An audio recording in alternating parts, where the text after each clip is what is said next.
على آله وصحبه أجمعين. قال رب اشرح لي صدري ويسر لي أمري واحلل عقدة من لساني يفقهوا قولي وسدد لساني واهد قلبي بحق سيدنا محمد صلى الله عليه وسلم. وبعد فإن أصدق الحديث كتاب الله وخير الهدي هدي محمد صلى الله عليه وسلم وشر الأمور محدثاتها وكل محدثة بدعة. Allahumma allimna ma jahilna. Ya Allah, ya Tuhan kami, ajarkan kepada kami apa yang kami jahil. Wa dzakirna ma nasina, ingatkan balik kepada kami apa yang telah kami lupa. Allahumma faqihna fid din. Ya Allah, ya Tuhan kami, fahamkan kami agama. Wa allimna ta'wil, ajarkan kepada kami Al-Quran. Allahumma razaqna ilman nafi'a. Ya Allah, ya Tuhan kami, rezekikan kepada kami ilmu yang memberi manfaat. Wa amalan salihan mutaqabbala, dan amalan yang soleh dan amalan tersebut diterima. Wa rizqan halalan thayyibah, dan rezeki yang halal dan rezeki tersebut baik. Wa qala Allah Ta'ala fi muhkami tanzilih. A'udzu billahi minasyaitonir rajim. Bismillahirrahmanirrahim. Hurrima 'alaikumul maitata waddama wa lahmal khinzir. Shadaqallahul azim. Diharamkan kepada kamu bangkai, darah dan daging babi. Sadaqallahul azim. Benarlah firman Allah Ta'ala dalam Al-Quran surah Al-Ma'idah ayat yang keempat. Alhamdulillah, syukur pada Allah SWT. Pada malam ni kita bertemu di masjid kita ni untuk kita sambung kuliah kita yang lepas, yang kita bincang berkenaan dengan jenazah. Mudah-mudahan kuliah kita pada malam ni diberkati oleh Allah Subhanahu Wa Ta'ala, insya-Allah. Sebelum mana masuk sambungan kuliah kita ni, kerana nak kupas isu semasa lah yang duk berlaku dalam masyarakat kita, duk kelang kabut berkait dengan ayat Quran dah baca tadi lah. Ayat tadi ni dalam surah Al-Ma'idah ayat yang keempat. Allah Ta'ala sebut pasal babi. Haram babi, haram makan babi. Allah Ta'ala sebut dalam Quran, dalam ayat ni Allah Ta'ala sebut bangkai, darah, daging babi. Satu lagi binatang-binatang yang disembelih tidak dengan nama Allah. Allah Ta'ala sebut dalam Quran surah Al-Ma'idah ayat yang keempat. Dalam ayat ni Allah Subhanahu Wa Ta'ala mempamerkan tentang ada sejenis binatang yang kita tak boleh makan, khinzir, babi. Semua ulama sepakat mengatakan tak boleh makan babi. Cuma kita kena ingat ada pendapat-pendapat ulama yang agak ganjil. Contoh macam pendapat Zahiri. Zahiri ni kalau zaman dulu ada seorang tokoh namanya Daud Zahiri, ataupun ada satu lagi tokoh namanya Ibnu Hazmin. Ibnu Hazmin dia tulis sebuah kitab, nama kitab dia Al-Muhalla. Dia mempunyai pandangan-pandangan yang ganjil. Antara pandangan-pandangan yang ganjil yang Nabi SAW menyatakan kalau kita kencing dalam air, lepas tu kita berwuduk dengan air tu, jadi tak boleh, dilarang oleh Nabi SAW. Jadi dia kata, Nabi SAW kata tak boleh berwuduk, tapi kalau kita buat mandi wajib dengan air tadi tu boleh. Ibn Hazmin pelik lah kita, macam mana kalau wuduk tak boleh, mandi pun tak boleh juga. Tapi dia kata sebab Nabi Muhammad kata wuduk, Nabi tak kata mandi, makanya mandi boleh lah, maksud dia. Lepas tu Nabi SAW kata berwuduk, tapi kalau kita nak minum boleh, kata dia. Yang kita ni fikir kalau wuduk tak boleh, minum lagi lah tak boleh. Tapi dia ada pandangan ganjil. Lepas tu Nabi SAW ada menyatakan kalau kita pinang budak perempuan, anak kita ni ada orang main pinang lah sebagai contoh. Jadi bila pinang, Nabi gambarkan diamnya budak perempuan itu tandanya redha. Diam tu redha. Tiba-tiba kita pergi pinang, ada orang main pinang anak kita, kita pun bagi tahu pada anak perempuan kita, ni ada orang pinang kamu, nak kata nak ni. Yang anak kita ni melompat-lompat kata nak sangat lah ya. Contoh. Jadi Ibn Hazmin kata itu tandanya tak nak. Sebab apa? Sebab dia bercakap. Dia bercakap nak tu. Sebenarnya kena duduk diam. Diam tu tandanya redha. Yang kita fikir terbalik habis. Dia kalau diam dia nak, tiba-tiba dia kata nak, maksudnya lagi-lagilah nak. Kita faham macam tu kan. Tapi dia punya pandangan tu ganjil. Jadi antara pandangan yang Zahiri ni ganjil adalah Allah Ta'ala sebut dalam Quran haram makan daging babi. Makanya kata dia kita boleh makan kulit babi, kita boleh makan tulang babi. Jadi pandangan ganjil. Dia panggil kalangan Zahiri. Zaman moden ni pun ada pandangan-pandangan sebegitu. Di Syria ada pandangan sebegitu. Dia mengatakan bahawasanya riba ni hanya berlaku pada emas dan perak, dinar dan darham, takkan berlaku pada wang kertas. Kita tak boleh lah, sebab wang kertas tu sebenarnya simpanan daripada kertas daripada simpanan emas dan perak kan. Kalau lah boleh berlaku riba pada emas dan perak, pada wang kertas lagi-lagi lah boleh berlaku riba. Kita faham macam tu. Tapi dia kata tak, nas cerita emas perak, nas tak cerita pasal wang kertas. Dia ada pandangan ganjil dan selalu pandangan ganjil ni jarang orang buat kira lah. Orang tu ganjil pandangan kamu. Fahamnya ulama semua sepakat mengatakan haram makan daging babi, tak ada khilaf. Tanpa khilaf mengatakan makan daging babi. Yang kedua, dalam isu sentuh babi, apakah kena basuh ataupun tidak? Yang pertama, sentuh babi ni berdosa ke tak berdosa?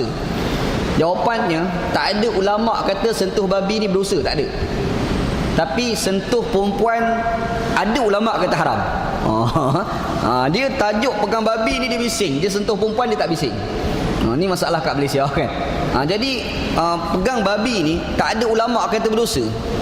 Tetapi imam kita Syafi'i kata najis. Bila pegang najis bukan makna haram. Maksudnya bila pegang najis kena basuh, betul je lah. Pegang tu sendiri tak haram. Tapi kalau kita tak pegang tu lagi baik lah. Wah, tak ada kerja lah pegang babi tu kan. Saja je tengok lawannya babi tepi jalan, ambil cium-cium, tak ada kerja dah tu kan. Tak sihat banyak lah mamat tu. Jadi cerita dia sekarang, ulama menyatakan pegang babi ni tak haram. Tetapi kalau pegang kena basuh, yang tu khilaf. Ada ulama kata kalau pegang babi kena basuh ni Imam Syafi'i rahmatullah alaih, imam kita lah. Imam kita mengatakan pegang babi kena basuh 7 kali basuh, salah satu dengan air tanah. Mazhab lain semua kata tak payah. Hambali ke, Maliki ke, Hanafi ke, semua mazhab kata tak perlu. Yang kata basuh tu Syafi'i sahaja. Kenapa mereka kata tak perlu? Sebab tidak ada nas yang menceritakan sentuh babi kena basuh, tak ada. Yang nas menceritakan babi ni haram makan, dia tak cerita sentuh kena basuh, tak ada. Lepas tu yang Imam Syafi'i boleh kata basuh tu kenapa? Timbul persoalan. Sebab Imam Syafi'i dia mengkiaskan dengan anjing. Anjing Nabi Muhammad disebut dalam hadis, jilat dalam bekas air, basuh 7 kali basuh, salah satu dengan air tanah. Itu dalam hadis Nabi SAW, hadis sahih. Jadi anjing dengan babi, Syafi'i kata babi lagi teruk. Kalau anjing yang tak teruk 7 kali basuh, babi lagi-lagi 7 kali basuh. Nampak? Nas tak ada, tapi dia qiyas. Faham yang tu asas cerita bila sentuh babi kena basuh. Syafi'i lah, masalah lain tak timbul isu tentang basuh. Faham 2. Yang ketiga, cerita pasal babi hari ni. Kan? Tak apa. Lepas ni kalau ada siapa nak tanya soalan, tak SMS pada Nana apa ni. Ambil nombor telefon Nana. Kalau tak ada lagi nombor telefon Nana, ambil nombor telefon Nana. 019 348 3478. 019 348 3478. 019 348 3478. Tanya biar Ana kuliah. Kalau Ana dah balik, orang hantar SMS, sorry Ana takkan jawab. Buat perhabis prepaid aku aku dah jawab, bagi peluang tak nak tanya. Aku suruh nak perhabis prepaid aku juga. Okey, tak. Okey, itu tajuk dia pasal babi, sentuh babi. Timbul persoalan tentang kita menggunakan kulit babi sebagai pakaian. Contoh, pakaian ni dalam masuk buat baju ke, buat seluar ke, kasut ke, beg duit ke, terpulang lah. Boleh ke tidak soalan? Yang kata tak boleh hanya di dalam mazhab Syafi'i sahaja. Mazhab lain tak jadi masalah. Faham Dalam mazhab yang lain daripada Syafi'i tak jadi isu pun kalau kita jadikan kulit babi itu sebagai kasut. Dan kalau kita pakai kena basuh ke tidak, lain daripada Syafi'i tak jadi isu pun. Yang tak boleh ni imam kita, sebab dia letak asas babi itu sendiri kalau sentuh kena basuh. Itu poin dia. Tapi kalau mazhab lain dia tak timbul isu, sebab dia kata sentuh babi pun tak boleh basuh. Yang Quran sebut tu haram makan. Nampak boleh faham Makanya tidak heran ada pandangan-pandangan moden yang mengatakan bahawasanya kalau sekiranya kita ambil bulu babi buat bulu gigi tak haram. Ambil bulu gigi buat murah-murah. Ini bulu babi cakap orang tu kan. Contoh, tak haram. Ada pendapat kata begitu. Kita ambil duit kita, kulit babi, letak dalam pakaian, pergi semayang kita sah. Tak cacat apa-apa pada semayang kita. Memang ada pendapat, dan pendapat ni selain dalam mazhab Syafi'i. Faham Yang lain daripada mazhab Syafi'i. Mazhab lain tak jadi isu lah. Mazhab Syafi'i saja jadi isu. Makanya tidak heran Di Al-Azhar, dia orang pernah debat tentang hukum tulang kita kalau patah, lepas tu pecah, lepas tu kita nak ganti tulang baru. Contoh, tiba-tiba teknologi kata tulang babi yang terbaik. Boleh ke tidak kita letak tulang ni ganti sebagai tulang? Dr. Yusuf Al-Qaradawi, Dr. Ali Jumu'ah, Mufti Mesir yang pro Asisi itulah. Dia pro Asisi satu tajuk, tapi dia alim, kita tak nafikan dia orang alim. Sebab dia memang hebat. Jangan ada orang ni dia tak puas hati Asisi pergi sokong apa ni, Dr. Ali Jumu'ah pergi sokong Asisi. Lalu pandangan-pandangan yang baik habis tolak. Tak betul. Dia tak sokong, dia sokong Asisi, kita setuju satu part. Tapi kealiman dia kita tak nafikan. Memang dia alim sungguh. Dr. Ali Jumu'ah ni memang alim. Dia boleh bentang kata kerja 2 jam ilmiah Quran hadis tanpa buka kitab. Tu canggih dia lah. Kalau kita pakai tak keluar. Kan? Ni cerita Ali Jumu'ah. Dr. Ali Jumu'ah, Dr. Yusuf Al-Qaradawi mengatakan kita ambil tulang, kita letak dekat badan kita, jadikan sebagai perubatan, ia dibenarkan. Nampak? Sebab dia tidak melibatkan makan. Dia melibatkan sekadar perubatan. Faham kan? Tapi kalau kita buat perubatan berbentuk makan, yang tu haram. Faham? Tiba adalah ubat kapsul tu diperbuat daripada babi, contoh kan. Kita pemakan nak bagi sihat, contoh, tak boleh, haram. Tapi kalau yang kita buat ubat yang berbentuk luar, yang bukan masuk makan tu kan, yang tu kebanyakan ulama kata boleh. Antara yang kata boleh tadi kita sebut Yusuf Al-Qaradawi, satu lagi Dr. Ali Jumu'ah. Boleh faham tu hukum asas dia. Okey, timbul persoalan baru moden yang berlaku dekat Malaysia, masalah coklat tu lah. Cadbury lah, macam-macam nama tu kan, sampai syarikat tu pun dah jam. Yelah dekat Malaysia ni keluar isu sebab Kementerian Kesihatan buat selidikan, buat kajian. Kaji didapati ada DNA babi. Malaysia pun bising pasal babi. Kalau buka Facebook tu, Facebook 1 babi, 2 babi, 3 babi. Mana yang tak babi tak tahu. Semua cerita babi kan. Sebab orang Melayu ni dia agak sensitif dengan babi. Yelah, orang Melayu ni dia lebih takut dengan babi, haram babi, daripada takut haram rasuah. Lepas tu dia makan rasuah pun tak jadi masalah, tak apa, tak payah tukar darah. Sebab makan rasuah, makan babi kena tukar darah. Ni masalah orang Melayu Islam Malaysia lah kan.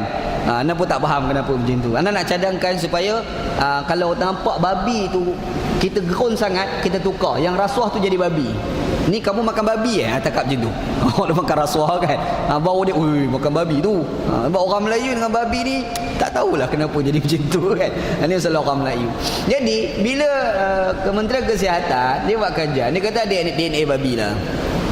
Lepas tu berlakulah perbincangan dalam media, bombam. Jakim buat keluar satu statement mengatakan tak dia tak melibatkan kepada babi. Kan? Dia kata halal, yang ada cop halal yang Jakim bagi tu, Jakim kata betul. Tapi orang dah tak percaya dengan Jakim. Ana secara peribadi bila orang tak percaya dengan Jakim, Ana seronok. Sebab Jakim memang banyak tak boleh pakai. Tak apa, tolak tepi tajuk tu. Tajuk ni balik kan. Jadi masalah ada sekarang, Jakim kata boleh.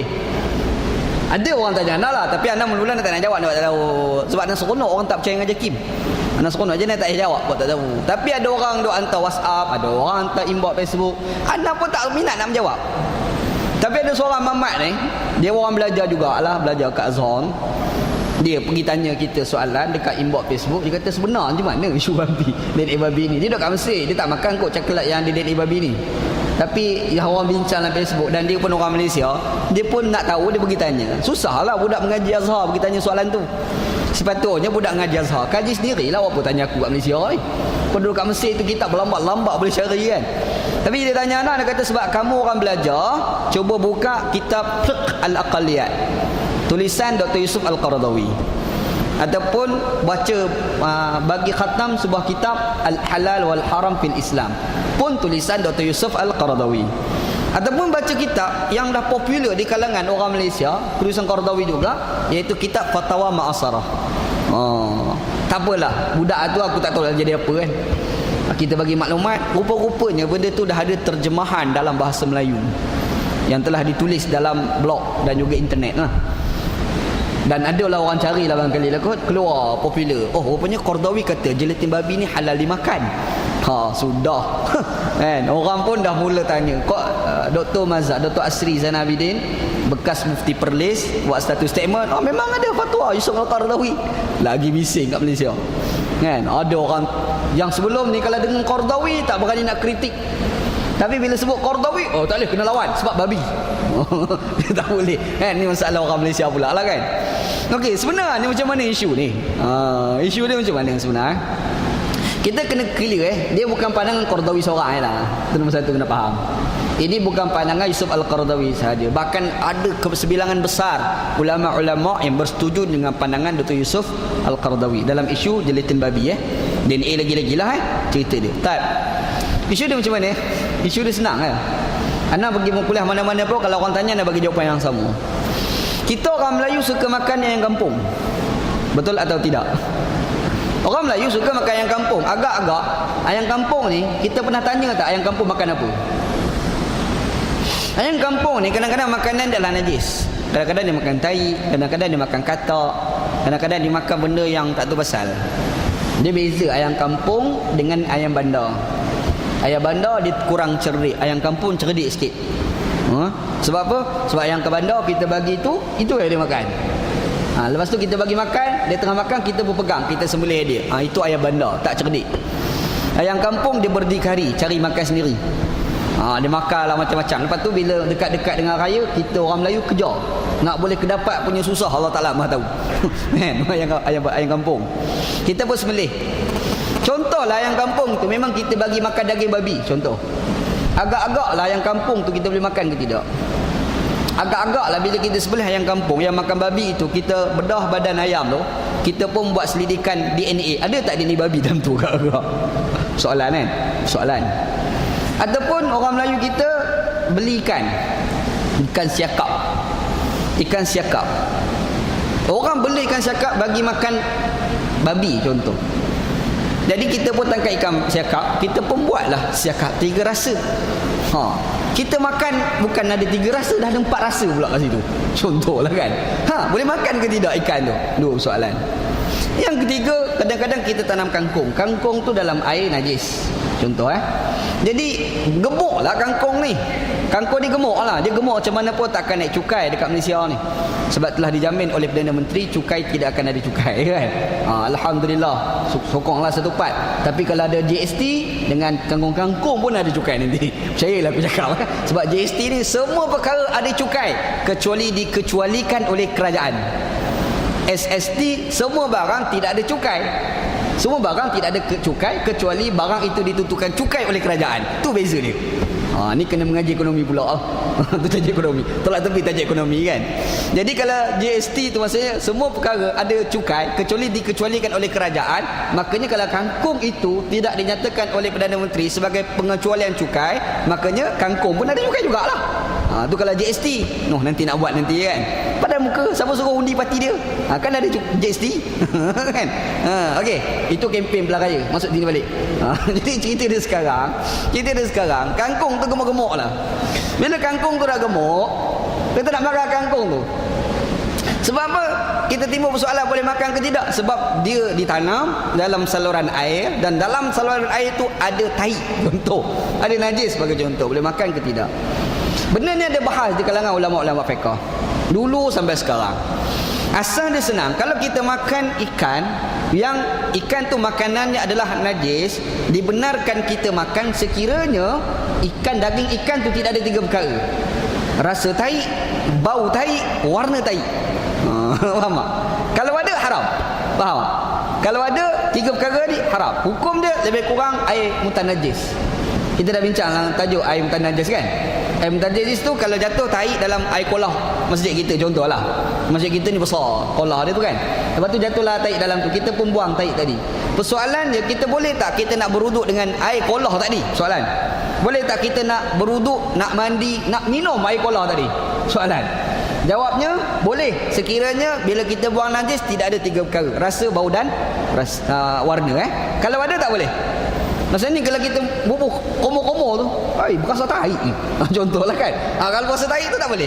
Najis. Faham ataupun warna tai, tengok air tu nampak warna tai. Contoh. Ataupun rasa tai, bau tai. Nak bau komo tempat tu, lain macam bau. Contohlah kan. Tu tak boleh Supaya juga dalam isu daging ikan yang dia makan tai, tiba-tiba bila kita nak makan, Kita makan tu memang bukan siakap 3 rasa, dah jadi siakap 4 rasa. Sebab dah masuk satu lagi rasa tai. Contohlah kan. Bila dah ada elemen tai tadi tu, bau rasa tai, rasa tai tu, maka hukum makan tu jadi haram. Faham Tapi kalau tak ada, hukumnya adalah halal. Serupa juga ayam kampung, serupa juga kangkung, hukum dia serupa je. Faham asas Disebabkan ada asas itulah timbullah satu debat dalam fiqh, dia panggil istihalah. Yang Qardawi dok keluar istihalah tu. Adalah seorang ustaz, dia pergi condemn Qardawi. Condemn Qardawi. Semua ulama sepakat mengatakan, memanglah semua ulama sepakat kata haram makan babi. Tapi ulama pergi debat pula tajuk kalau bertukar sifat. Tajuk di istihalah. Dia tak baca kitab, dia menyusahkan orang. Imam Hanafi pernah bahas panjang tajuk tentang istihalah, pertukaran sifat. Antara tajuk pertukaran sifat ni contohnya arak. Hukumnya adalah haram. Tiba-tiba arak itu telah bertukar menjadi cuka. Boleh makan ke tidak cuka tu? Yang asal daripada arak. Asy-Syafi'i rahmatullah alaih, semua mazhab kata boleh. Cuma beza sikit Asy-Syafi'i rahmatullah alaih, kalau sekiranya pertukaran itu memang secara semula jadi bertukar, halal. Tapi kalau bertukar kepada cuka itu ada faktor terlibat dengan tindakan manusia, maka tak boleh, haram juga. Contoh letak bahan kimia, arak tu tukar jadi cuka, lambat sangat nak tukar jadi cuka. Kita bubuh lada dalam tu, kita bubuh beras dalam tu, kita bubuh benda lain supaya cepat berubah, maka hukumnya tetap haram walaupun dah jadi cuka. Imam kita katalah. Kenapa imam kita kata macam itu? Sebab dia ada kaedah dalam mazhab Syafi'i, man istajala qabla awanihi uqiba bihirmanihi. Barang sesiapa yang gopoh-gapah untuk nak menyegerakan satu perkara belum sampai masanya, diakibatkan hukuman haram. Itu kaedah fiqh. Contohnya sebagai seorang bapa, dia ada anak dia tengok bapa banyak harta. Bila bapa dia banyak harta, dia fikir macam mana nak rembat harta bapa ni, nak dapat pusaka bapa. Dalam segi hukum asal memang anak ada hak pusaka daripada harta bapa. Tiba-tiba bapa dia lambat mati, dia pergi bunuh bapa dia. Kenapa bunuh? Sebab nak dapat harta pusaka ni. Contoh, ketika itu anak tadi dilarang mendapat harta pusaka, walaupun asalnya boleh dapat. Sebab dia nak cepat sangat, dia pergi bunuh. Disebabkan cepat sangat nak bunuh, nak cepat dapat, dia pergi bunuh tu, maka terlarang bagi diri dia untuk dapat harta pusaka. Faham Supaya juga arak yang tukar jadi cuka. Arak tu lambat nak tukar jadi cuka, dia bubuh lah bahan kimia, dia bubuh lah dada, dia bubuh lah beras, dia bubuh lah apple dalam tu, cepatlah tukar jadi cuka, tetap haram. Siapa kata? Imam kita Syafi'i rahmatullah alaih. Mazhab lain kata halal juga, yang penting dah jadi cuka. Sebab berpegang dengan satu kaedah, al-hukmu yadur ma'al illati wujudan wa adman. Hukum itu berlegar pada ilat, sama ada hukum ataupun tiada hukum. Itulah dia panggil tajuk istihalah, perubahan sifat. Timbul isu DNA babi. DNA babi ni, dia babi ke tidak agak? Itu soalan. DNA babi ni, dia babi ke tidak agak-agak? Sifat dia macam cuka daripada arak. Apakah cuka tu arak ke ataupun dah cuka? Itu soalan. Faham tak? DNA babi tu, dia babi ke dia DNA? Lain dah sebenarnya. Jadi berlakulah debat di kalangan ulama, antaranya Yusuf Al-Qardawi. Yusuf Al-Qardawi dia kata DNA babi ni tak haram. Sebab apa? Merujuk beberapa kes dalam mazhab Hanafi, pernah dibahas dalam mazhab Hanafi. Garam, ada anjing jatuh dalam tu, mati dalam tu, dah sebati dengan garam tadi. Garam tu boleh makan ke tidak? Jadi perubahan sifat tu dah berlaku pada garam. Ketika itu hukum makan garam tu halal. Faham? Tu asas dalam perdebatan Dr. Yusuf Al-Qardawi. Istihalah. Dia panggil istihalah, perubahan sifat. Satu benda yang kita kena ingat juga, kalau kita tak ada liur, jangan kita kata benda tu haram. Sebab halal haram bukan terletak atas liur kita. Orang ni saya tak suka makan telur, maka haramnya telur. Kepala otak dia berjambul. Mana boleh macam tu? Kau tak ada liur, kau jangan kata benda tu haram. Kau tak nak makan, sudahlah. Tetapi kita kena ingat, halal satu tajuk yang lain, liur tajuk yang lain. Dalam Islam dia ada bincang tajuk halalan thayyiban, dua. Dia ada halal dan baik, tapi ada halal tapi tak baik. Faham tak? Yang kita cerita DNA babi ni halal tapi tak baik. Faham tak? Maksud dia macam mana? Jangan makan lagi, baiklah. Tu maksud dia. Dia faham? Faham je? Dia halal tak baik. Contoh, orang Melayu, orang Kelantan lah, Chief Wan pergi cakap, budu asal daripada bangkai. Betul, bangkai ikan, tapi ikan boleh makan. Tapi bukan tajuk bangkai ikan tu. Poin dia busuk tu. Halal ke tidak makan buduk? Halal, makan je lah, masalah. Tapi baik tak baik? Dia memang tak baik. Faham tak? Dia halal yang tak baik sebab bau busuk. Betul. Orang Melayu sebab dia hari-hari makan budu, tak ada masalah. Tapi kalau ambil budu letak kat hidung Pak Arab, menengok Pak Arab. Tak hidung, datang apa ni? Terkejut Pak Arab tu. Kan kita masak ikan kering. Contohlah, pergi duduk dekat negara orang barat. Orang barat ni makan tak ada bau busuk ni, orang Melayu suka makan busuk. Kita ambil ikan kering, kita masak. Naik asap ikan kering nak tahu rumah dia. Agak-agak orang putih jadi apa? Dia buat report polis, percayalah aku cakap. Kan? Dia buat report polis. Dia halal tapi tak baik sebab bau busuk tu. Faham Okey. Tajuk liur, tajuk lain. Tajuk halal, tajuk yang lain. Jadi Qardawi kata tak haram, halal boleh makan. Sebab kalau sekiranya kita haramkan juga DNA babi ni, kita kena ingat habis makanan tak boleh makan. Sebab yang haram makan ni bukan babi je. Kucing tak boleh makan, anjing tak boleh makan. Tiba-tiba ada air segelas, kucing minum, air tu boleh minum ke tidak? Cek ada DNA di kucing pula. Tak boleh ni, kucing haram makan, maka air DNA di kucing pun haram dimakan. Mampulah share. Betul tak?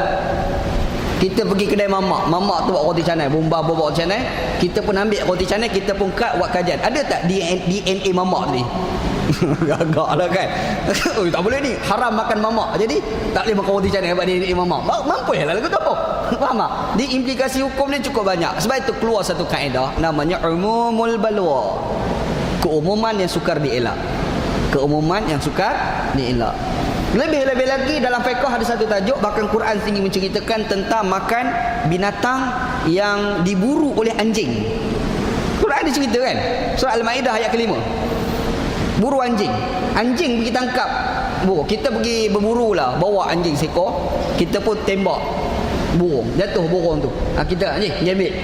Ni hamba Allah ni pergi ambil. Contohlah anjing tu kan. Anjing pun hamba Allah tau. Dia ustaz takkan ustaz kata anjing ni hamba Allah. Memang semua ni hamba Allah. Kan?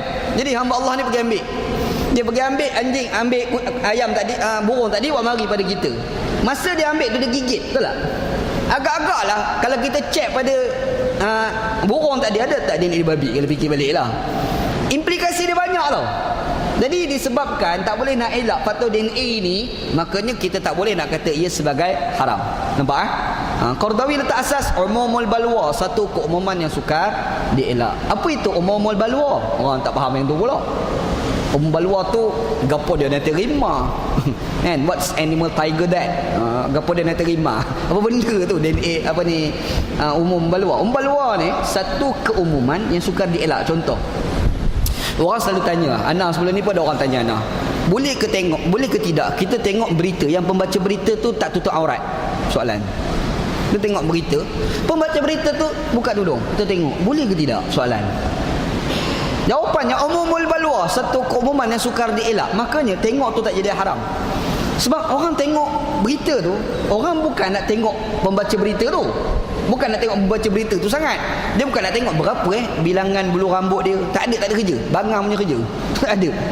Tapi kalau mamat tu dia seorang pelik, dia tengok orang pembaca berita pun dia dah pening, bertukar jadi kuda. Itu haram lah bagi mamat ni.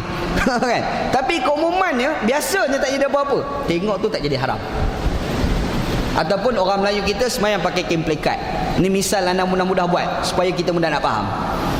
Kita mazhab Syafi'i, aurat daripada pusat hingga lutut. Bila kita semayang pakai kain plekat, orang tengok kat belakang nampak kita punya lutut. Betul kan? Bukankah itu telah terbuka aurat? Bila dah terbuka aurat, bukankah itu boleh membatalkan semayang? Soalan kan? Macam mana hukum agak-agak? Umumul balwa, satu keumuman yang sukar dielak. Makanya semayang itu tetap sah. Nampak aurat, dimaafkan. Faham? Supalah kes tadi, DNA tadi, benda yang sukar nak dielak. Semua perkara ni kena makanan terlibat dengan DNA lah apalah, jadi ia dimaafkan. Nampak Okey, anak cerita ni ada ulama yang mengatakan begitu, tapi tanpa kita nafikan. Ada ulama ambil jalan ikhtiyat, berhati-hati, dulu lagi kata haram. Itu kita tak nafikan, ada pendapat sebegitu. Ni debat lah, hukum lah. Jadi tak payah pening kepala. Nak besar ni tak payah pening kepala. Kita tengok orang duk bergaduh Facebook tu, cakap ke dia, pergi mengaji dulu. Kalau ada ustaz dia pergi hentam Qardawi tu pasal, tak pergi belajar dulu. Jangan hentam tu pasal. Sebab Yusuf Al-Qardawi dia bagi hujah berasaskan kepada penghujahan ilmu. Dia bukan sebab tengok ramai maka tak apalah kira halal, tak, bukan macam tu. Dia pergi kata tu atas perdebatan ilmu. Penghujahan dia cukup menarik. Senang je, pergi baca kitab dia, saya masalah. Pergi baca kitab dia. Ini pergi kentam Qardawi, Qardawi tak reti. Oi, sedap bunyi. Dah mu tu reti kau. Lain pula tu kan. Mu tu bodoh berdengung. Kata Qardawi pula tak reti. Adalah perbincangan ulama insya-Allah. Tak mukadimah kuliah hari ni. Mukadimah tajuk babi hari ni. Okey, hari ni kita sambung balik kuliah kita lepas. Lepas ni dah ada soalan sikit, nanti saya cuba jawab insya-Allah. Lepas ni pun ada siapa nak tanya-tanyalah, hantar SMS. Insya-Allah nak cuba jawab insya-Allah.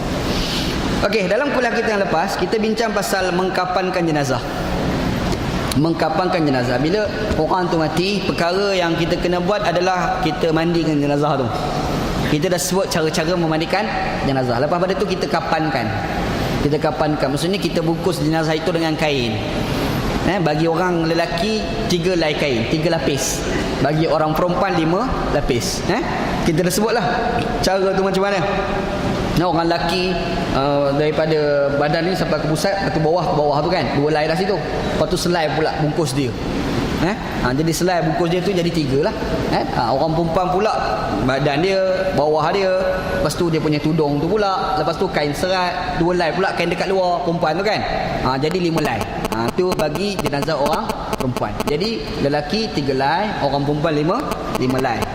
Lepas tu kain yang kita nak kapankan tu kain yang kebiasaan jenis kain tu status mahal tak mahal tu kebiasaan bagi orang itu. Kalau kita nak buat kain mahal pun tak ada masalah apa pun. Cuma melampau-lampau lah. Takkan kau nak buat kain mahal nak menghadap Allah Subhanahu Wa Taala kot. Pergi ustaz, dia pergi jumpa Allah Taala. Ya Allah, saya pakai kain cap Adidas. Melampau kau. Kan? Ni Allah Taala ambil kira kain lidah kau ke tidak kan. Tapi kebiasaan dia kain macam mana dia pakai, macam itulah kita pakaikan kain kapan kepada orang mati tersebut. Adalah panjang kita cerita dalam kuliah lepas. Hari ni insya-Allah kita masuk tajuk sembahyangkan jenazah. Tajuk hari ni insya-Allah. Dalil disyariatkan hadis riwayat Al-Bukhari dan Muslim daripada Abu Hurairah radhiyallahu an. Rasulullah sallallahu alaihi wasallam merasa sedih dengan kematian An-Najashi. Baginda keluar menuju ke tempat sembahyang, lalu baginda mengatur saf mereka para sahabat dan bertakbir dengan 4 kali takbir. Dalam hadis Nabi Sallam pernah menceritakan tentang ada seorang raja Kristian yang masuk Islam, tapi rakyat dia tak tahu. Rakyat dekat kerajaan tu tak tahu. Namanya Raja An-Najashi. Raja An-Najashi ni dia Kristian, orang kulit hitam lah, mak black. Jadi mak black, dan dia ni memerintah Kristian. Sahabat Nabi berlindung bawah kerajaan dia. Sahabat Nabi, kepala delegasi sahabat yang pergi itu namanya Ja'far bin Abi Talib, abang kepada Ali bin Abi Talib. Yang orang gelarkan dia dengan gelaran Ja'farut Tayyar. Tu Nabi bagi gelaran tu. Ja'farut Tayyar maksudnya Ja'far yang boleh terbang, yang ada sayap. Sebab dalam peperangan Mu'tah dia kena bunuh dan dia pegang bendera Islam, orang pergi potong tangan kanan dan potong tangan kiri dia. Lepas tu dibunuh. Disebabkan 2 tangan dipotong, makanya akhirat nanti dalam syurga dia boleh terbang. Allah Nabi kata Ja'farut Tayyar, Ja'far yang boleh terbang. Dialah ketua delegasi yang pergi dekat Habsyah. Lepas tu dia ajak Raja Habsyah tu kepada Islam. Alhamdulillah Raja Habsyah tu masuk Islam. Tapi semua orang tak tahu, kecuali sahabat Nabi yang tertentu yang tahu. Dan berita ni sampai pada pengetahuan Nabi SAW. Bila meninggalnya Raja Habsyah, Nabi SAW isytihar para sahabat, kita semayang jenazah untuk Raja Habsyah. Jadi Raja Habsyah ni beriman dengan Allah Subhanahu Wa Taala. Cerita dia gitu. Jadi Nabi semayang jenazah. Dia panggil semayang jenazah ghaib. Semayang jenazah ghaib. Jenazah tu kat mana tak tahu. Jadi kita semayang kat sini sebagai contoh kan. Dia panggil semayang jenazah ghaib. Kalau jenazah ghaib boleh, masa jenazah ada depan-depan, lagilah boleh. Lagi-lagilah ada di dalam Islam hukum dia. Semayang tidak sah melainkan selepas mayat dimandikan. Nak semayangkan jenazah ghaib ke tidak, pastikan dimandikan terlebih dahulu. Ingat anda dah cerita sebelum ni isu tentang orang hilang naik kapal terbang MH370. Ingat hari tu ada cerita kan?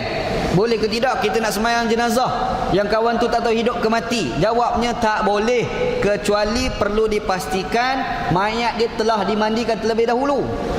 Yang ni mati dok pun tak tahu lagi. Kau nak semayang jenazah tengkorak apa? Tak boleh lah kan. Dia kena pastikan jenazah tu kalau kita nampak sekalipun nak sembahyang gaib, nombor satu pergi tanya, dah sembahyang jenazah, dah mandi jenazah telah dimandikan ke belum? Nombor satu. Dia kata dah dimandikan, baru boleh kita sembahyang jenazah.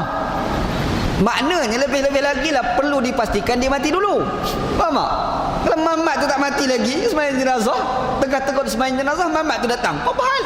Aku ni hidup lagi, aku melompat habis dia kan. Jadi kena pastikan dia dimandikan terlebih dahulu. Hukum dia begitu. Kenapa? Cara mendirikan sembahyang ialah, okey, macam mana cara sembahyang jenazah? Ni biasa kita buat lah. Tak apalah, sebut ni sebagai pengajian kita. Kita tahu belakang dah. Tak tahulah kalau ada yang tak tahu. Cara dia yang pertama bertakbir dengan takbiratul ihram dalam keadaan berniat sembahyang ke atas mayat. Niat takbiratul ihram yang mulia, Allahu akbar tu niat aku nak sembahyang jenazah kepada mamat ni, mayat depan ni. Macam tu cara dia. Tak payahlah usalli, tak payah usalli, baca kok Melayu tak apa. Aku nak sembahyang jenazah, aku nak sembahyang mayat. Mayat mana? Mayat ni lah, mayat mana lagi? Takkan mayat tahun lepas pun. Kan? Kita niat sembahyang jenazah, mayat yang ada kat depan kita itu pun sudah memadai. Begitu, niat. Cara berniat adalah terlintas dalam hati bahawa dia sembahyang dengan 4 takbir ke atas mayat sebagai fardu kifayah. Dia sembahyang jenazah ni bukan fardu ain, fardu kifayah. Tunggu pondok dulu dia buat keluar istilah fardu kifayah, sebilangan buat, yang lain tak payah. Ini tunggu pondok dulu buat istilah. Senang nak faham. Ada sebilangan orang buat, yang lain dah tak payah dah. Tapi kalau nak buat lagi cantik tu je. Dia panggil fardu kifayah. Sebilangan buat, yang lain tak selamat daripada dosa. Itu maksud dia, begitu. Okey. Yang kedua, selepas bertakbir, kedua tangannya diletak di atas dadanya sebagaimana sembahyang biasa. Kemudian baca Fatihah. Macam kita sembahyang biasalah, angkat tangan, tak betul lah. Antara dada dengan Ustaz tu Syafi'i rahmatullah alaih. Kalau mazhab Hanafi tu letak kat agari tu kan. Kalau ada mazhab Ambali Maliki tu letak kat dada tu. Rembat je lah letak kat mana. Terasa tak nak letak kat ni, lepas tangan macam tu pun tak apa. Sembahyang jenazah duduk straight kat tangan macam tu. Allahu akbar, relax kan. Boleh, tak ada apa. Takut orang tuduh Syiah je, tu je. Sebab Syiah memang tak ada letak tangan kat dada. Dekat tangan perut semua tak ada dalam Syiah punya aliran lah. Kita pun letak tangan ni bukan wajib, sunat je. Ingat masa kita semayang, kita letak tangan kat dada teruk pun kan. Ini bukan wajib, sunat. Maksudnya kalau kita semayang, hatta Pak Imam sekalipun dia lepaskan tangan macam tu, semayang dia tetap sah. Kita ikut dia pun semayang kita tetap sah. Tak jadi apa masalah pun, insya-Allah. Cumanya orang Melayu dia tengok pelik sikit, dia mula nak menuduh orang. Itu masalah orang Melayu kan. Dia tak cerdik, dia nak menyusahkan orang. Dia tengok semayang ni mesti Syiah. Lepas tu mengumpat kat luar, Syiah ustaz, percayalah saya cakap. Mana kau tahu dia Syiah? Sebab dia semayang rata tangan macam tu. Senang puji kan. Ini tak cerdik kena faham juga tu, insya-Allah. Dia letak tangan kat perut. Lepas tu bacalah suratul Fatihah. Baca Fatihah. Okey. Apabila Fatihah telah sempurna, dia bertakbir untuk kali kedua dalam keadaan mengangkat kedua tangan hingga ke cuping telinga. Syafi'i punya mazhab ni. Kita letak tangan dekat perut tadi kan. Habis Fatihah, waladhdallin amin, Allahu akbar pula. Tak payahlah baca surah. Baca pula alif lam mim zalikal kitab. Apa hal? Sembahyang jenazah lah. Kan? Janganlah buat kerja gila situ. Jadi baca waladhdallin amin, angkat Allahu akbar, letak tangan balik dekat perut. Yang angkat tangan ni mazhab kita kata sunat. Mazhab Hanafi kata tak sunat. Kalau tengok kawan-kawan kita Pakistan, Bangla yang mazhab Hanafi tu, mari sembahyang jenazah, dia bunyi Allahu akbar, tangan tak angkat, tangan tak kat situ juga. Yang tu mazhab Hanafi. Mazhab kita angkat balik. Angkat Allahu akbar tu kan. Jangan pula takbir sekali lagi. Gitu. Okey, kemudian diletakkan kembali tangannya ke atas dada tadilah. Sebab biasa tadi. Seterusnya dia membaca selawat dengan mana-mana lafaz selawat, dan yang paling afdal adalah selawat Ibrahimiyah sebagaimana yang telah disebut dalam bab hukum sembahyang. Bacalah selawat Allahumma salli ala Muhammad, Allahumma salli ala sayyidina Muhammad, alaihi salatu wassalam. Rembat je lah. Jangan baca ya hanana dalam tu sudah. Dia Allah Akbar, ya hanana, ya hana. Tu gila dah tu. Tak boleh dah tu. Ingat dia selawat kepada Nabi ni yang diajar oleh Nabi sallallahu alaihi wasallam. Ya hanana bukan selawat Tapi kalau nak baca tak salah, bacalah. Jangan kata haram pula. Baca ya hanana salah, baca je lah. Tetapi apakah itu selawat? Tak, itu bukan selawat. Lepas tu yang dia baca tu dia panggil qasidah. Dalam bahasa lain panggil nasyid. Nasyid, qasidah je lah. Tak lebih pada tu kan. Kita tengah selawat tak betul. Selawat mesti diajar oleh Nabi sallallahu alaihi wasallam.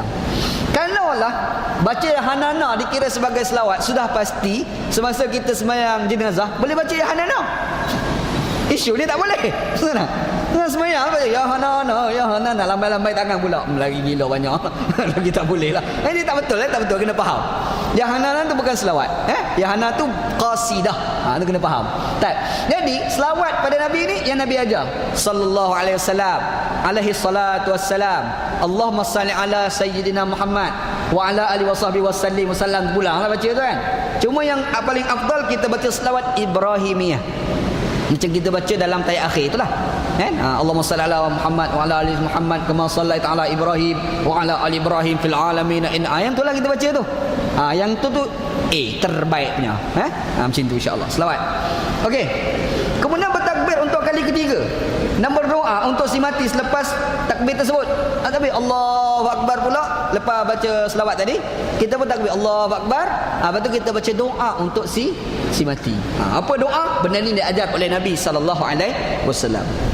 Ini adalah petunjuk paling besar semayang mayat. Semayang jenazah ni tempat yang paling penting kat situ lah. Baca doa kepada si mati gitu. Di sinilah menjadi dalil doa pada orang mati sampai. Faham tak? Adakah orang kata tak boleh baca doa kepada orang mati kecuali doa anaknya sahaja? Tak tepat. Tak betul. Faham tak? Kan ada orang cakap macam tu. Doa anak yang soleh sahaja sampai pada si mati. Kalau orang tu tak ada terlibat sebagai anak pada si mati, doa tak sampai. Mengarut. Mengarut. Sebab ni kita baca doa untuk orang mati ni. Sembahyang jenazah ni bukan anak dia, siapa-siapa pun baca kan. Jadi siapa-siapa pun baca pada si mati sampai. Sebab bacaan doa pada si mati pernah dibaca oleh Nabi SAW. Tu kena ingat insya-Allah. Ada ni yang radikal tak tahu pasal. Semua haram, bid'ah semua. Dia tak reti bid'ah orang. Salah juga tu kan. Satu part juga. Okey. Al-Bukhari meriwayatkan daripada Talha bin Abdullah bin Auf radhiyallahu an, katanya, aku telah sembahyang jenazah di belakang Ibnu Abbas radhiyallahu an. Lalu beliau membaca suratul Fatihah. Kemudian dia berkata, hendaklah mereka mengetahui bahawa itu adalah sunnah. Ni kata seorang sahabat ni, Nabi Muhammad sembahyang jenazah angkat takbir, baca Fatihah, baca doa bla bla bla tu dibuat oleh Nabi sallallahu alaihi wasallam. Abdullah bin Abbas kata ia adalah sunnah. Ni kata sahabat Nabi ni, begitu. Abdurrahman Talha bin Abdullah bin Auf nama sahabat ni. An-Nasa'i meriwayatkan dengan sanad yang sahih daripada Abi Umamah bin Sahal radhiyallahu an bahawa salah seorang sahabat Nabi sallallahu alaihi wasallam telah memberitahu kepadanya, sesungguhnya cara sembahyang jenazah menurut as-sunnah ialah imam bertakbir kemudian membaca Fatihah selepas takbir pertama secara hanya didengari oleh dirinya. Baca Fatihah tu dia seorang dengar tau, bukan baca kuat-kuat. Allahu Akbar baca kita seorang lah. Allahu Akbar, Bismillahirrahmanirrahim. Ini silap. Ini bukan sembahyang maghrib, bukan sembahyang isyak, bukan sembahyang subuh dan bukan sembahyang Jumaat. Ini sembahyang jenazah. Kena ingat insya-Allah. Pergi baca kuat, nanti orang pun ambil ramai-ramai kat belakang. Lagi karut hari tu. Kan? Dia baca masing-masing gitu. Okey. Kemudian berselawat ke atas Nabi sallallahu alaihi wasallam tadi, selawat pada Nabi dalam dan mengikhlaskan niat ketika berdoa kepada jenazah di dalam takbir-takbir tersebut, kemudian memberi salam dengan perlahan. Bacalah doa untuk si mati tadi kan. Lepas tu kita bagi salam, Assalamualaikum warahmatullahi, Assalamualaikum warahmatullahi. Senang insya-Allah. Ada orang timbul persoalan, sembahyang jenazah ni kena ada wuduk ke tidak? Jawabnya kena ada. Sembahyang jenazah ni perlu ada wuduk. Ada tak ulama mengatakan tidak perlu berwuduk bagi sembahyang jenazah? Ada, tapi pendapat itu minoriti. Pendapat yang terlalu ganjil.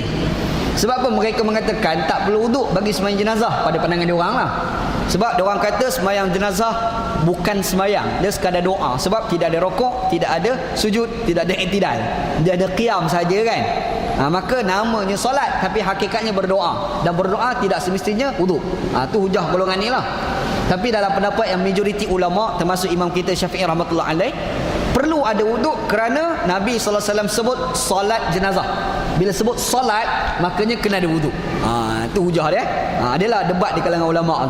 Panjang cerita ni. Tak apa, nak sebut sikit-sikit. Mudah-mudahan kita dengar orang punya khilaf tu kita boleh faham kat mana punca khilaf insya-Allah. Tak. Sekurang-kurang lapas doa ialah Allahummarhamhu. Allahummarhamhu. Okey dah. Nak baca doa apa panjang tak boleh. Ingat Allah marham, boleh dah. Boleh dah gitu. Ataupun Allahumma ighfir lahu. Itu yang biasa kita tahu. Allahumma ighfir lahu warhamhu. Itu yang biasa kita baca kan. Boleh dah tu. Allahumma arhamhu maknanya ya Allah Tuanku, rahmatilah mayat ini. Itu maksud dia. Allahumma ighfir lahu, ya Allah Tuanku, ampunilah mayat ini. Tadi rahimah bagi rahmat, ighfir lahu bagi ampun. Itu beza dia gitu. Okey, paling sempurna ialah berdoa dengan doa yang ma'thur daripada Nabi sallallahu alaihi wasallam. Doa yang paling baik baca yang Nabi ajar. Apa doa dia? Pertama-tamanya hendaklah dibaca dengan doa ini. Allahumma ighfir li hayyina wa mayyitina wa syahidina wa ghaibina wa saghirina wa kabirina wa dzakarina wa unsana. Allahumma ahyaitahu minna fa ahyihi 'alal islam wa man tawaffaitahu minna fatawaffahu 'alal iman. Panjang, memang tak ingat. Memang tak ingat. Tapi apa maksud dia? Maksud dia, ya Allah, ampunilah orang yang hidup dan orang yang mati di kalangan kami. Ya Allah, ni yang hidup ni pun tolong ampun dosa juga. Dengan Mamat tu seorang yang berdosa kan. Ni kami-kami ni pun bagi maaf juga. Satu, orang yang ada bersama kami dan orang yang tiada bersama dengan kami, ni orang sama-sama dengan kami, keliling kami pun bagi ampun dosa. Dan juga orang duduk jauh pada kami tu pun tolong ampun dosa mereka. Gitu. Orang muda dan orang tua di kalangan kami, serta lelaki dan perempuan di kalangan kami, muda ke tua ke apa lagi, lelaki ke perempuan, tolong ampun semua dosa mereka. Itu doa sembelih jenazah. Ya Allah, sesiapa yang kamu biarkan hidup di kalangan kami, maka hidupkanlah dia di atas Islam, menghayati ajarannya. Ni yang kami hidup ni, biarlah kami semua ni hidup atas Islam. Begitu minta. Dan matikanlah dia dalam dan sesiapa yang kamu matikan di kalangan kami, matikanlah dia dalam keadaan iman. Ni kalau Allah Ta'ala nak matikan kami ni sendiri biar mati dalam keadaan iman. Tu maksud doa yang diajar oleh Nabi sallallahu alaihi wasallam. Hafallah. Kalau ada kitab tu tengok hafal. Allahumma fir hayyina wa mayyitina wa syahidina wa ghaibina, sebab doa tu kan. Memang warid dalam hadis Nabi sallallahu alaihi wasallam. Gitu. Kemudian membaca doa. Ini doa kedua yang dibaca selepas doa pertama di atas. Allahumma haza abduna wa ibnu abdaika. Maksud doa, Allahumma haza abduka wa ibnu abdaika. Ya Allah, inilah hamba lelakimu dan anak kepada dua hambamu. Ini doa lah kan. Yang ni tak baca pun tak apa ni. Yang ni kalau baca lagi baik. Tapi kalau tak baca tak apa. Kita sebut ni. Sekurang-kurang baca doa dalam sembahyang jenazah, Allahumma ighfir lahu ataupun Allahumma arhamhu. Okey dah. Faham lepas tu dia nak baca yang panjang, adalah cadangan-cadangan doa yang dicadangkan. Yang ni kita baca ni. Panjanglah doa ni. Tak bacalah doa panjang. Kalau anda baca bukan faham pun. Bukan ingat pun berdoa kan. Okey, kita sambung sikit. Dia kata, sekiranya mayat tersebut adalah kanak-kanak, maka doa yang dibaca sebagai ganti pada doa kedua di atas ialah Allah, tak payahlah ni, tak payah. Allah maghfir lahu. Kanak-kanak, kalau lelaki, Allah maghfir lahu warhamhu wa'afihi wa'afu anhu. Kalau perempuan, Allah maghfir laha warhamha wa'afiha wa'afu anha. Hu ganti dengan ha.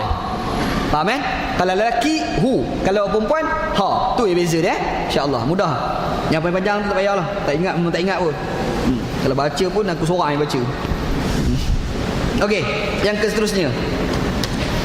Kemudian bertakbir untuk kali keempat dan berdoa selepasnya.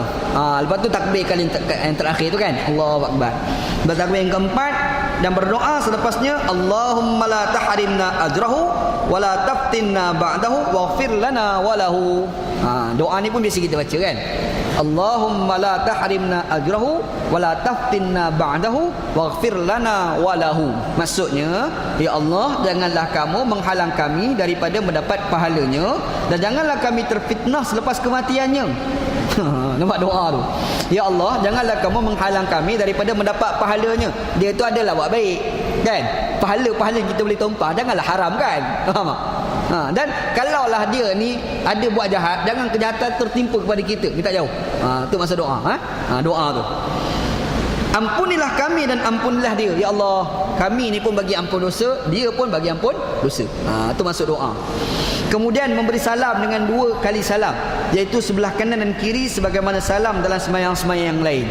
Habis baca Allahumma la tahrimna ajrahu wa la taftinna ba'da waghfir lana wa lahu. Assalamualaikum warahmatullahi. Assalamualaikum warahmatullahi. Senang insya-Allah sembahyang jenazah. Al-Baihaqi meriwayatkan dengan sanad yang baik daripada Abdullah bin Mas'ud radhiyallahu an, dia berkata Rasulullah sallallahu alaihi wasallam melakukan salam ketika sembahyang jenazah sebagaimana salam dalam sembahyang biasa. Sembahyang biasa, Assalamualaikum warahmatullahi, Assalamualaikum warahmatullahi. Begitu juga semasa kita bagi salam dalam solat jenazah, hukumnya. Dia boleh Assalamualaikum warahmatullahi, boleh. Malah bagi salam warahmatullahi, Assalamualaikum pun boleh. Kan? Apa lagi? Assalamualaikum warahmatullahi taala wabarakatuh pun boleh. Sembahyang biasa, sembahyang jenazah, sembahyang apa boleh. Cuma orang Melayu kalau sebut Assalamualaikum warahmatullahi taala wabarakatuh, orang belakang geram nak jawab Waalaikumsalam. Tu yang masalah ni. Kan? Assalamualaikum warahmatullahi wabarakatuh. Waalaikumsalam. Ramai. Tu yang masalah orang Melayu. Padahal kalau kita nak baca tak salah. Assalamualaikum warahmatullahi ataupun Assalamualaikum warahmatullahi wabarakatuh ataupun Assalamualaikum warahmatullahi wabarakatuh waridwanu boleh, tak ada apa pun. Begitu. Tak ada masalah. Pergi kat negara Arab berlombok apa nak buat. Tempat nak belajar Pakistan, Teguh Wana. Boleh ada Pakistan. Kadang-kadang jadi Assalamualaikum warahmatullahi wabarakatuh. Wabarakatuh. Kita orang Melayu terkejut. Ush, boleh ke? Tak salah orang Melayu kan? Padahal boleh, tak jadi apa masalah pun hukum dia. Okey. Berdasarkan kenyataan di atas, anda dapati bahawa sembahyang jenazah dilakukan dalam keadaan berdiri. Oleh itu tidak ada rokok, sujud dan duduklah. Sembahyang jenazah jangan pergi rokok pula. Kenapa rokok ni? Sebab mayat ni bapak saya. Ayah dia. Memang tak ada lah. Tak ada. Rokok, sujud, duduk apa semua tak ada. Dia betul-betul qiyam sahaja. Gitu insya-Allah. Kalau orang tak mampu nak berdiri, boleh ke sembahyang jenazah? Boleh lah, duduklah cara yang boleh tu kan. Sembahyang jenazah kadar yang mampu hukum dia. Habis yang akan datang punya kuliah mengebumikan mayat. Wallahu a'lam. Wallahu a'lam. Banyak soalan dalam sembahyang ni. Kena delete pula SMS lama masuk. Ya.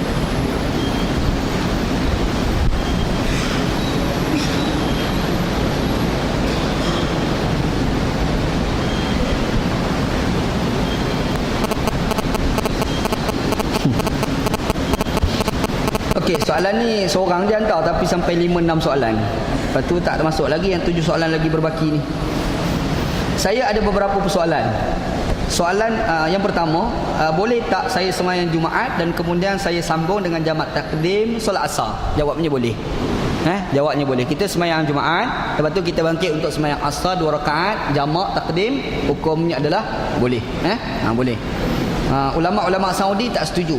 Kebanyakan ulama-ulama Saudi kata tak boleh.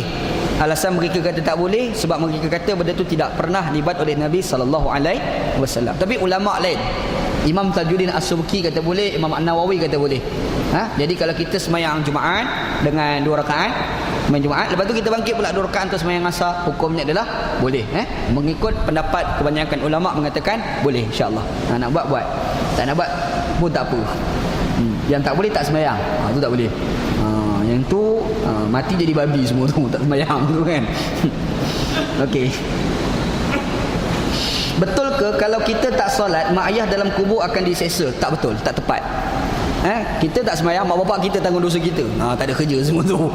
Sebab Quran sebut la taziru waziratun wizra ukhra. Seseorang itu tidak akan menanggung dosa orang lain. Jadi kalau kita ni ada anak kita mati, anak kita tak sembahyang, apakah kita tanggung dosa? Jawabnya tak. Hatta bini kita tak tutup aurat sebagai contoh, isteri anak kita tutup aurat sebagai contoh kan. Jadi dia buka aurat tu, apakah kita tanggung dosanya? Jawabnya tak tanggung dosa. Yang berdosa kalau dia buka aurat kita tak pernah tegur, tu baru dosa. Berdosa bukan kerana tanggung dosa, berdosa sebab tidak amal makruf nahi munkar. Faham? Jadi kalau kita dah tegur, lepas tu dia tetap juga buka aurat, dia lah tanggung, bukan kita pula. Faham tak? Ni kadang kata tak boleh, kita tanggung dosa. Wah, kawan tu dah bertaubat, bila tengok isteri pula buka aurat, dia tegur tak nak pakai, aku tanggung dosa. Tak payah sembahyang lah lepas ni. Jadi masalah pula. Kan? Jadi tak ada tanggung dosa. Kalau mak bapak kita mati, kita tak sembahyang, kita tanggung. Bapak kita tak tanggung. Kena faham satu, dalam Islam tidak ada istilah dosa warisan. Tak ada. Gitu. Okey, 2. Apa hukum jadi pelawak? Jadi pelawak boleh ke tidak? Boleh, tak jadi apa pun, jadilah pelawak tu. Cumanya jangan jadi pelawak. Orang Kelantan istilah belawak. Belawak ni menipu. Menipu. Menipu tak boleh. Menipu tak boleh. Tapi kalau buat kelakar tak apa.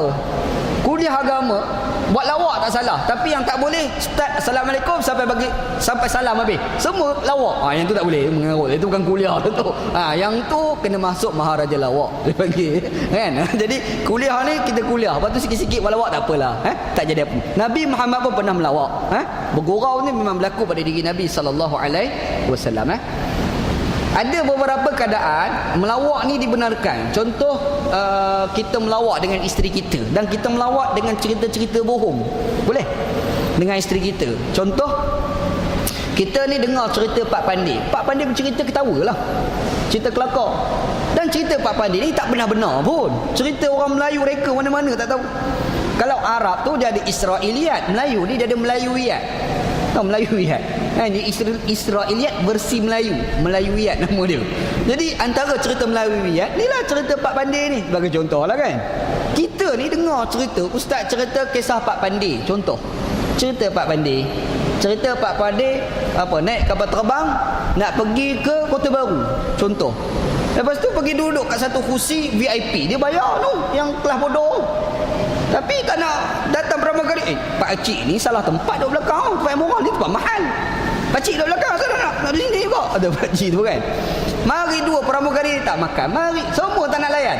Last sekali terpaksa report kepada pilot. Pilot pun datang. Pilot kata bisik. Bila bisik lebih kurang, okey kita buat. Saya duduk belakang. Pergi duduk belakang. Jadi pramugari dah terkejut. Macam mana pilot buat? Kami cakap tak pakai. Pilot pergi bisik sekali terus pakai. Kita tanya, kenapa? Dia kata, senang je aku tanya lagi ke mana. Dia kata, Kota Baru. Aku kata, Kota Baru kat belakang, depan pergi Pulau Pinang. Di belakang kan. Cerita ni cerita tak betul. Cerita ni orang reka-reka cerita ni kan. Jadi cerita ni cerita bohong. Kita orang mari cerita ni, pergi cerita dekat bini kita, masa time-time nak tidur, biar nampak mesra. Boleh pahala pula. Faham tak? Itu bohong yang dibenarkan. Faham? Begitu. InsyaAllah. Bohong lah. Aku cerita Pak Pandey banyak, tapi aku tak boleh cerita dalam kuliah lah. Cerita kat luar kan. Banyak cerita Pak Pandey. Nah, kalau nak cerita daripada awal kuliah sebab habis cerita Pak Pandey je. Cukup banyak nak ingat cerita Pak Pandey. Kan? Tapi lain tahun kita cerita.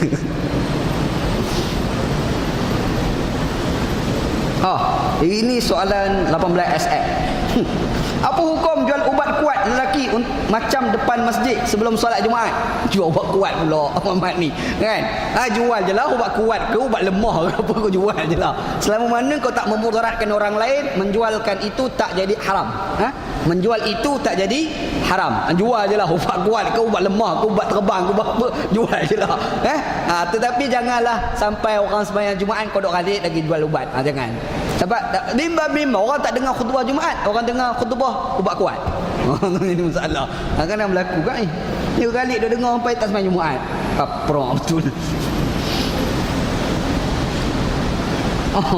Apa hukum kalau saya botakkan kepala sebab uban banyak sangat? Boleh, tak ada apa pun.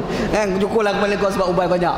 Tetapi kita kena ingat, kalau kita ada uban, kita cabut, kita dah kurang satu darjat di sisi Allah Subhanahu wa ta'ala. Kalau uban kita ada, kita biar je satu darjat naik di sisi Allah Subhanahu wa ta'ala. Uban ni benda yang bukan kita buat. Uban ni kerja Allah. Tapi bila ada uban, kita biar ada tu pun dah dapat pahala. Tu lebih orang yang beruban. Macam Ana ni kurang sikit pahala uban. Dia orang tu ada pahala uban. Kita pun nak hitamkan, kurang pahala. Gitu. Kurang pahala, duit pun habis.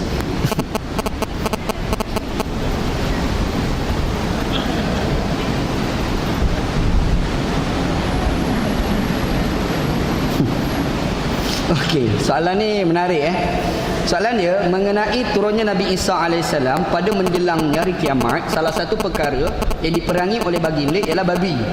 Adakah ini bermakna pada ketika itu masalah babi merupakan wabak yang menyebabkan umat Islam berselisih pendapat seperti dihadapi sekarang, didahului dengan ucapan terima kasih? Okey, soalan dia memang Nabi Isa akan turun kita nantilah. Bila turun, dia akan bunuh babi-babi ni. Ingat, dia bunuh babi, dia tak akan bunuh orang-orang perangai babi. Dia tak bunuh. Sebab ada orang perangai macam babi tau. Babi gila panggil. Okey, jadi cerita dia sekarang, dia akan bunuh babi. Apakah maksudnya wabak babi itu tersebar? Mungkin juga. Itu semua tafsiran. Kita kena ingat, Nabi SAW bila sebut satu hadis Nabi SAW, hadis Nabi kadang-kadang tertakluk kepada tafsiran. tertakluk kepada tafsiran. Contoh, Nabi SAW pernah sebut tentang tanda kiamat, matahari naik dekat barat, turun dekat timur. Betul kan? Apakah benar matahari naik di barat, turun di timur? Ulama tak sepakat dalam menafsirkan masuk hadis ni. Ada ulama kata bukan matahari naik di barat, Islam tu naik di barat. Faham? Dia bukan betul-betul naik, nampak matahari, entah bukan macam tu. Islam tu naik di barat. Dan kalau kita fikir, memang realiti pada hari ni berlaku. Dekat barat dah ramai orang masuk Islam. Dekat timur orang makin meninggalkan Islam. Kenapa dekat timur orang makin meninggalkan Islam? Sebab dekat timur ada perkasa, ada ismah, tu masalah. Masalah dia kan. Tapi kalau semua ni Islam cara Nabi, insya-Allah orang akan datang kepada Islam kan. Nampak kan? Ada tafsiran. Serupa juga dalam isu babi. Apakah Nabi Isa dia pergi bunuh sebab semata-mata ada babi ke? Ataupun dia pergi bunuh tu sebab wabak penyakit babi tu dah tersebar, maka kena bunuh? Wallahu a'lam. Sebab hadis itu setinggi tertakluk kepada tafsiran. Terpulanglah nak tafsir macam mana pun. Tanyalah orang ada kemahiran dalam tafsiran hadis gitu. Okey, bolehkah semayang mayat di kubur dan berapa lama tempoh lama dari kematiannya? Boleh semayang mayat di atas kubur. Berapa lama? Bila-bila pun tak apa. Dah mati 100 tahun, hari ni nak pergi semayang mayat atas kubur, dia pun tak apa. Pergi kubur mana tu? Kubur Mat Indra. Contohlah bising Mat Indra kejap kan.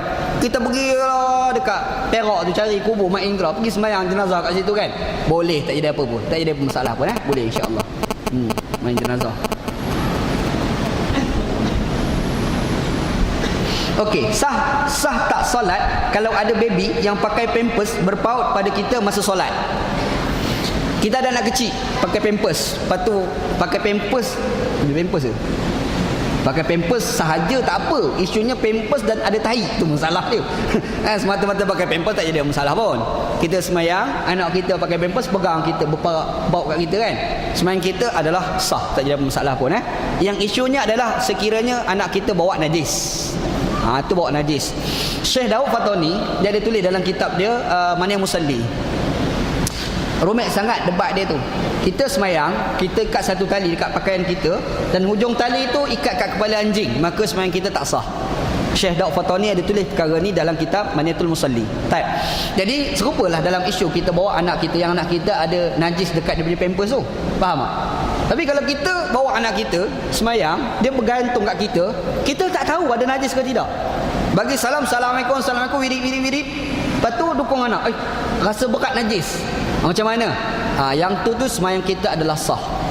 Sebab kita tak tahu start bila dia tu buang air. Faham tak? Yang tu semayang kita adalah sah. Begitu insya-Allah.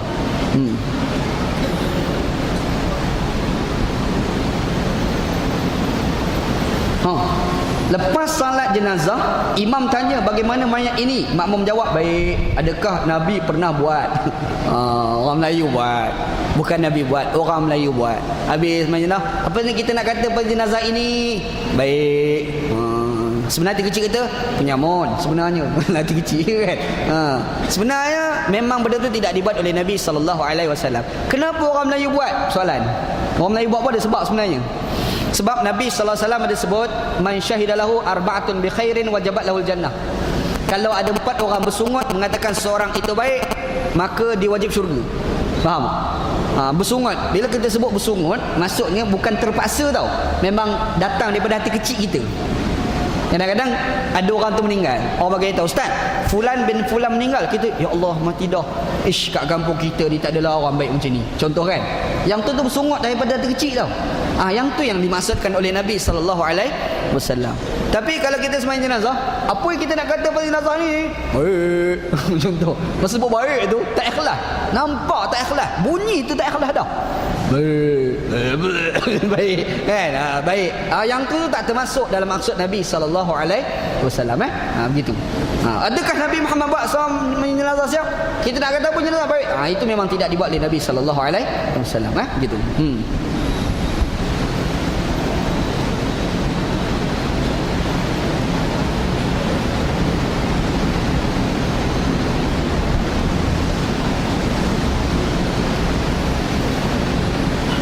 sekiranya kita mengimami sembahyang bersama kanak-kanak yang belum baligh tetapi sudah berakal, apakah lapas niatnya? Adakah lapas niat imam atau sendiri? Contohnya kanak-kanak yang berumur 7 tahun ke 12 tahun, niatlah sebagai imam. Walaupun budak kecil jadi makmum kepada kita, kita tetap niatkan sebagai imam. Kalau kita niat sebagai imam, maka kita dapat pahala jemaah. Kalau kita tidak niatkan sebagai imam, kita tak dapat pahala jemaah. Walaupun kita berjemaah dengan budak-budak kecil sekalipun. Bahkan budak kecil kalau jadi imam, sembahyang jemaah itu tetap sah.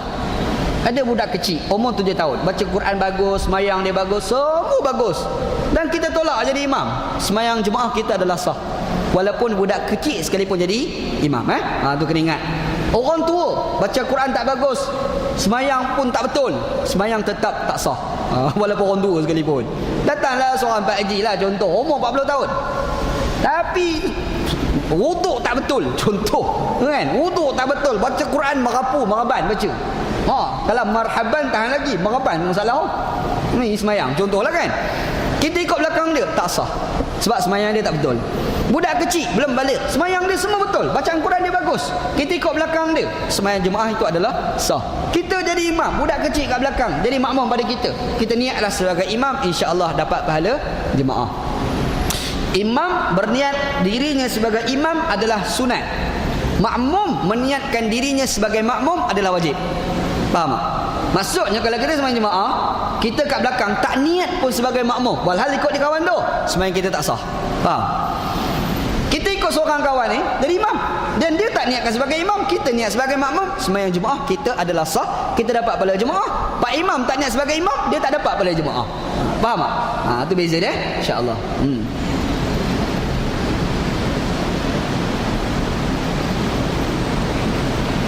Okey, apa pandangan Ustaz berkenaan Yusuf Qaradawi tentang jelatin babi yang berubah sifat asalnya kerana teknologi terkini yang boleh memisahkan jisim zat asal dan telah menjadi halal? Tadi anda dah bahas awal-awal kuliah tadi, kan? Ana secara peribadi ana sokong pandangan Datuk Yusuf Al-Qaradawi. Ana dah tadi panjang dah kupas daripada kuliah awal tadi kan. Tak payah ulang banyak kali lah, habis masa. Dah cukup habis. Wallahu a'lam. Wallahu a'lam. Sallallahu ala sayyidina Muhammad wa ala alihi wa sahbihi ajma'in. Walhamdulillahi rabbil alamin. Bismillahirrahmanirrahim. Alhamdulillahi rabbil alamin. Wassalatu wassalamu ala asyrafil mursalin wa ala alihi wa sahbihi ajma'in. Allahumma rzuqna ilman nafi'a. Ya Allah ya Tuhan kami, rezekikan pada kami ilmu yang memberi manfaat, wa amalan salihat mutaqabbala, dan amalan yang soleh dan amalan tersebut diterima, wa rizqan halalan thayyibah, dan rezeki yang halal dan rezeki tersebut baik.